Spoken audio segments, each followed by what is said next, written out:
Hello, Kuman229 here with another Topic of the Week video. This week I talk about Captain Phasma. This week's topic was submitted by Tumblr user helbertinelli, and she asked, Captain Phasma, what you liked and didn't like about her, and what would you have done with her, / what would you want to see done with her? Oh, Captain Phasma. I'm just so disappointed with her. Not her as a character, really, but the writing of her. Or should I say more accurately, the lack of writing for her. They get a well-known Game of Thrones actress, and they give her a handful of lines. I know people who love Captain Phasma and will still say, well, I really don't even know anything about Captain Phasma. And after seeing the movie, we should at least be able to know about Captain Phasma. I think Captain Phasma is one of the biggest negative points with The Force Awakens. Like, you have this cool character, and I remember they talked up Captain Phasma so much. J.J. Abrams, Kathleen Kennedy, they were talking about how great Phasma was. She's going to be this powerful female character, and they waste her. Like, she's coming back for episode 8, but I mean, in her introductory movie, and when she's supposed to make a big impression, she's kind of fell flat. My dislikes about Captain Phasma are entirely with how she was handled. I actually don't have any ill feelings towards Phasma as a character. I love Phasma as a character. I love the idea of her. And to be honest, I guess I like more of the way the fandom has interpreted her. The way we've seen people come up with headcanons and people write her character. I admit that a lot of that is why I like Phasma. And stuff, my own stuff that I've come up with. I mean, we do get some other, like, supplementary material, but the way The Force Awakens she was just not in the movie. I mean, she's supposed to be one of the main bad guys. I mean, there was supposed to be this sort of, like, trio of bad guys to almost mirror the trio of good guys. And like Poe, she's kind of not in the movie.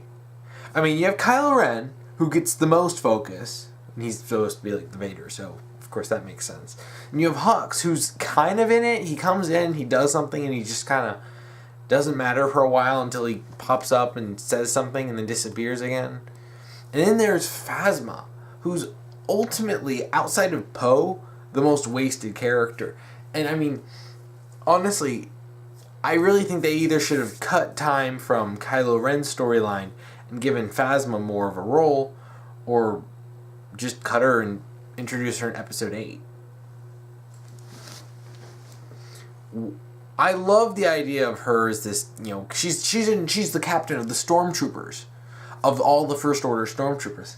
That's awesome. We haven't actually seen that in the old movies. I mean, sure, there were leaders, like, I guess sort of like squad leaders or battalion leaders and stuff, but we never saw someone who was in charge of all the stormtroopers because, it was the Empire. You couldn't have one person who was a captain at that be in charge of all of the stormtroopers, because they had how many stormtroopers? Hundreds of thousands, if not millions? Probably millions of stormtroopers all over the Empire. The First Order is much, much smaller, so it makes more sense that they could have a singular person overseeing them. In a lot of ways, she feels a lot like, in terms of role, a lot like Kurt in, let me grab it, in Halo Ghosts of Onyx, where she is the leader and she's probably handles the main training and disciplinary, and she's the one who is the military leader of the Spartan of the First Order stormtroopers, just like how Kurt is the leader of the Spartan 3s. I say Spartans, and it's actually a good point to mention that I kind of think they missed a point in the movie, especially with Finn, about the brainwashing, because we see the brainwashing is in the, like, I always like to compare a lot of the First Order stormtroopers to the Spartans in the Halo series. Because the Spartans were brainwashed. Now, they were brainwashed to be good people and to be self-sacrificing protectors of humanity. While First Order, it's like, genocide, murder! But, you know, I mean, there would still be a lot of things. And, you know, we do see that Phasma is somewhat related in that, I'm confused. It's been a while since I've seen The Force Awakens. And I believe, I think Hux had an involvement with the brainwashing program.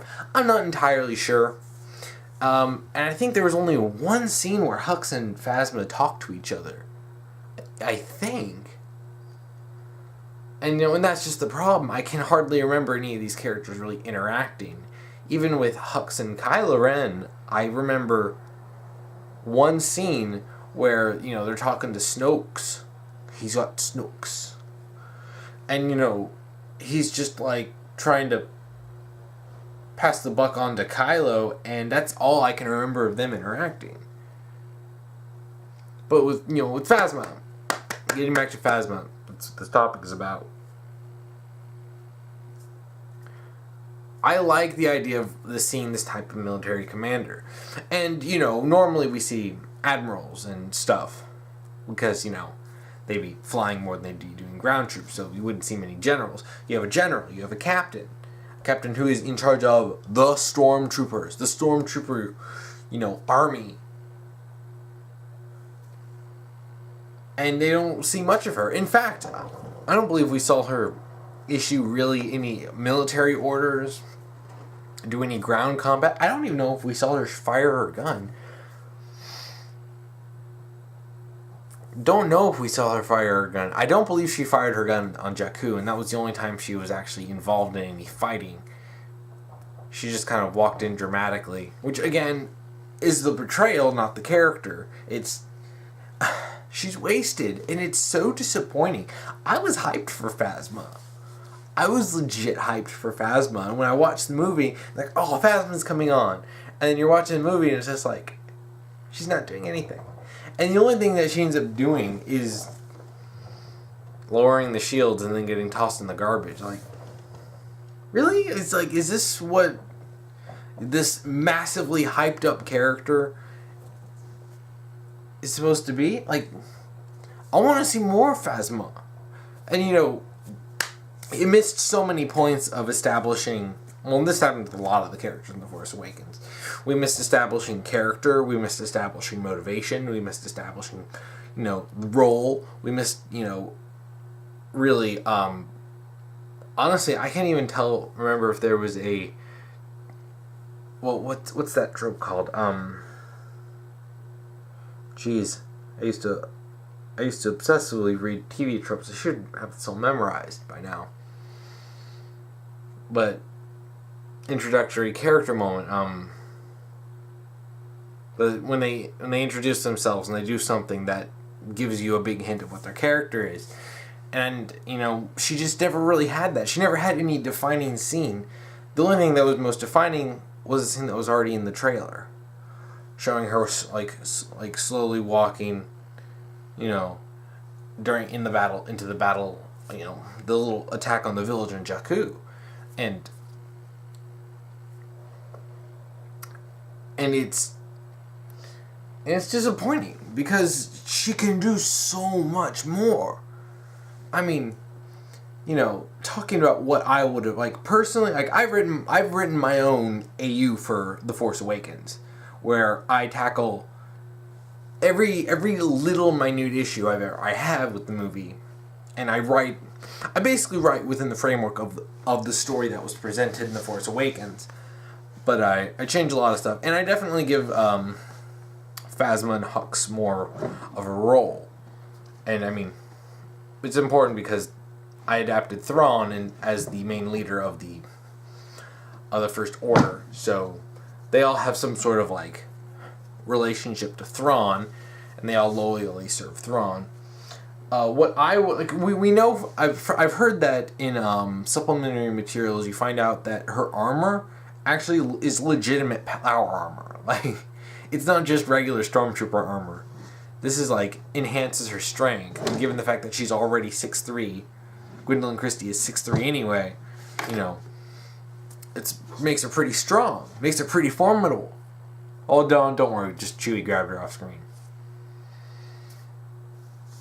I mean, and apparently, it's the reason it's chrome is that she's like this massive Palpatine fangirl, and it's made from the hull of Palpatine's cruiser that he used when he was a senator from Naboo. And first of all, reference to the prequels. Second of all, okay, this is actually a really cool bit, and this tells us a lot about her character. Where was that in the movie? We know she's fanatical, and if she's that fanatical to melt down Palpatine's ship and wear it as her armor, I don't think she'd very easily turn off the shields to Starkiller Base. I mean, that is one thing that I didn't like with her character. Because, you know, if she's, like, the First Order is supposed to be fanatical. And this is something you see in a lot of different stories. When you see the main bad guys fall and be converted to good, there's always going to be a more fanatical, you know, fringe group that will try to reform. And that's what the First Order is. It's like the Halo. I haven't played Halo 4 or 5.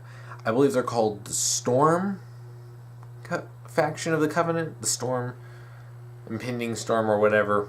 The bad guys, the Covenant you fight in Halo and the new Halo games. You know, and you know, you see this in almost any kind of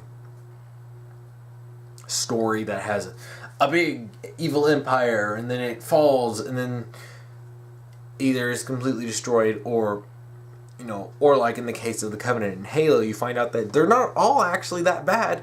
They're just being led by a bunch of psychotic religious zealots.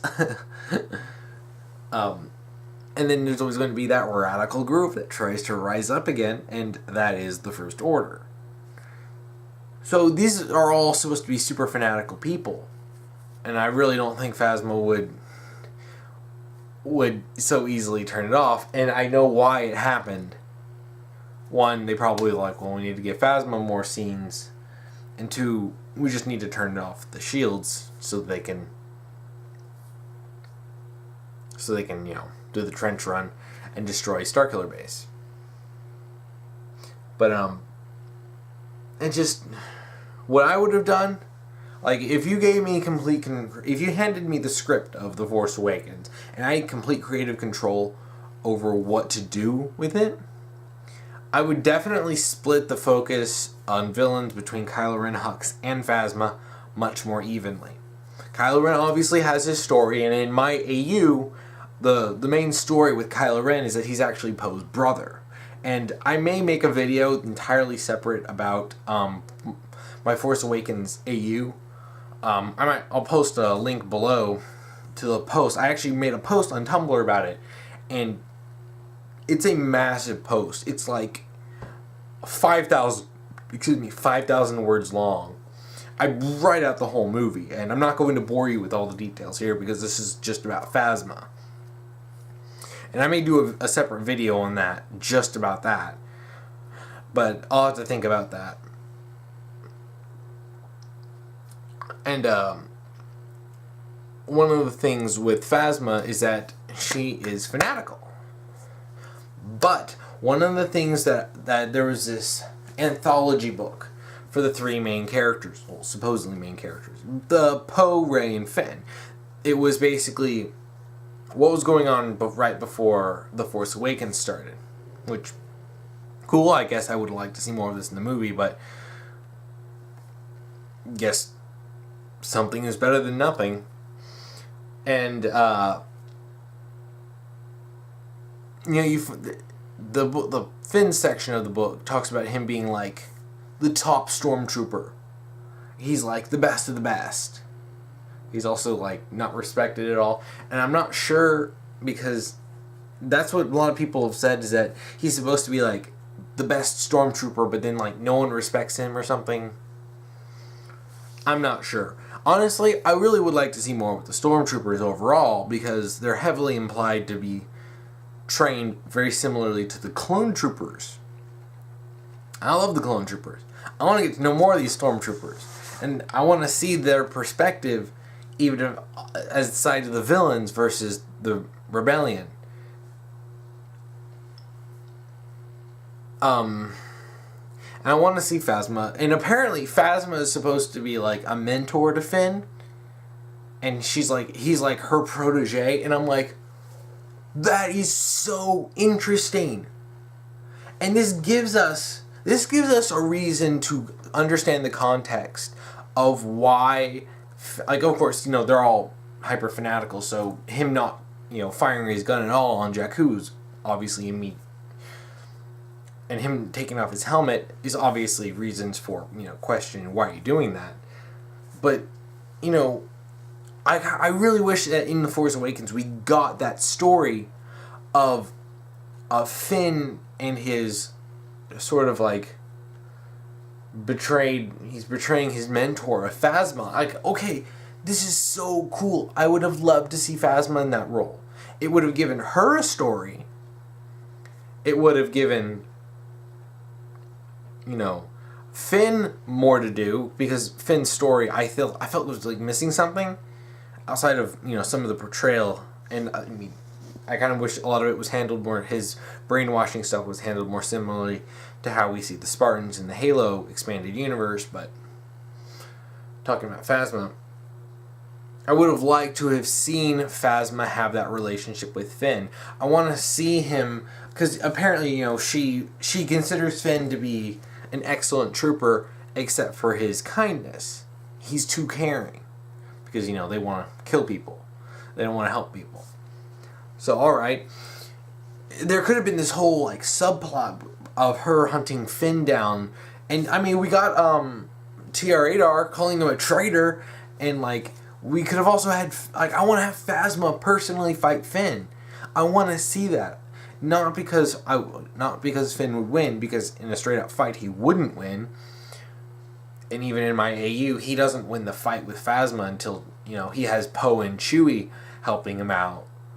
But, we need to see it just for the emotional, the emotions, what am I saying? The emotional climax of Finn's character arc within that movie.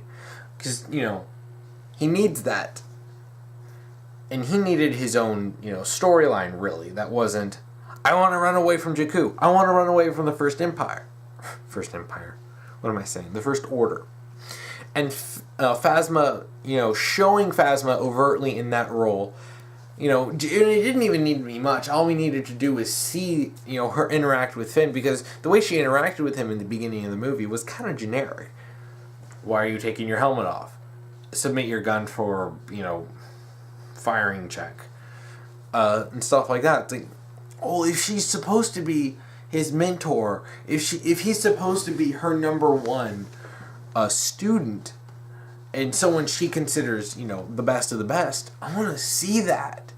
And that's something that they really missed with Phasma's character. I mean, we could have seen that. I mean, they could have humanized her. They could have actually shown that she does care about Finn. Ironically, that she carries the same trait that she despises in him. She actually does care about Finn. Maybe she has him and she's going to kill him. And then she realizes, I don't want to kill him because I respect his skills too much.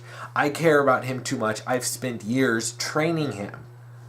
That would have been an interesting stuff. A real humanizing element for Phasma. Or maybe we can show her ruthlessness, and she would have killed him anyway. Doesn't care. He be turned traitor, so therefore he dies. Or maybe she could have struggled with the idea of him betraying the First Order, and he tries to explain why he did it. And, I mean, there's so much that they could do with Phasma, and they could have done it, and it wouldn't have even taken all that many scenes with her. All we need to do is set up her character, set up her relationship with Finn. The conflict ultimately would rely on Finn's story, and then we have the showing her doing that stuff throughout the movie. Maybe a little bit of making a point, just like how Kylo Ren was hunting Rey. Why not have Phasma want to hunt down Finn to exact personal vengeance, or to try to bring him back? And then we really need to have that emotional climax of the confrontation between them. It would need to take all that long, and really, I think that would have done wonders for her character. She could have really been a standout character in Star Wars. I mean, she's a standout character now because of the hype, and the hype was real, but her character just... and it's disappointing, because I like her character so much that it actually really disappoints me that she didn't get all that enough attention, and that she was shoved to the side for Kylo Ren. And, like, okay, we know Kylo Ren is going to be the main, like, Vader-type character in this, but, you know, if you have 3 villains in this, not including Snoke's, you gotta develop these characters, at the very least a little bit, establish these characters so that we have something going into Episode 8. What I would like to see in Episode 8, I would like to see her have a character. I would like to see her, and we don't need to delve into her backstory. We can, you know, that kind of stuff, backstory and stuff, we can get a book about Phasma, for all I care. As long as we get something on her. It doesn't need to be in the movies, but in the movies, we need to at least establish the basics of her character. In Episode 8, I hope she comes back. I hope she has some sort of personal grudge against Finn, and I want that to be her story. And I want her and Finn's confrontation to bring out different aspects of their characters. And I do want to see a more positive aspect to her. I want to see her care about her troops. I want to see her with her troops. I want to see her giving orders. I want to just simple things of ordering certain formations, ordering flanks, ambushes. You know, I want to show she earned the rank of captain. She's earned the rank to be, or she's earned the right to be in charge of the stormtroopers. I want to show us why she earned that. Show us that she's tactically brilliant. Show us that she knows how to handle an army. Which, you know, that's something really that I would personally save for, like, in Episode 9, an ultimate confrontation. The big battle. Show us why she's Captain Phasma and not, you know, Private Phasma. That's what I want to see going forward through Episode 8. But really, what I would have liked to have seen, I just would have liked to have seen them establish her character in The Force Awakens. Because there was such a big opportunity to take her character and live up to the hype. And really, it wouldn't have taken all that much to live up to the hype with Phasma. All it would really take is just peppering in a few scenes, rewriting a couple scenes to where she's more in the focus, have her talk with Kylo Ren, have her talk with Hux more, you know, maybe have her have a confrontation and talk with Snoke's, you know, he's got Snoke's. But one of the things the basis of why she didn't work as well in The Force Awakens is simply because we didn't get enough of her. That's really what it boils down to. And it really is, you know, really disappointing after all the hype that we end up with a character who is in 5 scenes. She had like less than a minute and a half of screen time, and as a character that they hype up, that's a little disappointing, really. I mean, there's plenty of Kylo Ren screen time that they could have cut and given to Phasma, and I would have been totally okay with that. I'll give some of that screen time to Hux as well, and show the relationship between Hux and Phasma. I mean, he's the general and she's the captain. I mean, there's got to be a professional relationship there, a military relationship of him giving her orders, and I don't think we ever really saw Hux be a general. He was just kind of there, which Hux is a whole talk for a different topic. But yeah, I mean, I think that's about it for Phasma, really. I just think, really, there's so much more they could have done with her character, but I don't know, maybe this movie probably went through numerous rewrites, and they had so many ideas that didn't get cut or didn't get rewritten properly. And then there's the whole talk of J.J. Abrams wanting to, that I heard about J.J. Abrams wanting to do a reboot, and then Disney wanted a sequel, so then rewrites happened. And I just kind of feel like I feel like Phasma was a character they really wanted to put in, but by the time they got to the final script of the movie, they didn't really have a role for her, but they still kept her in. And if you're gonna keep her in, you gotta give her a proper role. I mean, this is Star Wars. This is big. You have a budget that you can shoot a few extra scenes. The movie's long enough as it is, really. Cut a few scenes, give them to Phasma. Let her live up to the hype, really. And really, I'm disappointed that we didn't get more Phasma. Because Phasma, I think, handled properly, given enough screen time. I don't know her actress. I've never seen her in anything else before. I don't watch Game of Thrones, but I hear she's a great actress. I mean, I'm sure she could do great if they gave her more to do. And that's really the main thing I want. Just give her more to do. Give her anything to do, really. And I just want to see more Phasma. Well, I think that about wraps this video up. If you have a topic you'd like me to talk about, just comment below. If you're on YouTube, comment below about what topic you want me to talk about. Or if you're on Tumblr, send me an ask and put topic, and then whatever topic you want me to talk about. Just make sure that it's something fictional. Don't want any real world topics. And it's about something fictional. And, or a video game and stuff, or a movie. I don't want to talk about real world topics. And remember to make it more specific and not just why do you like X or why don't you like Y. Let me be something more specific so that I can talk about that one thing. But yeah, that's about it. Thanks for watching.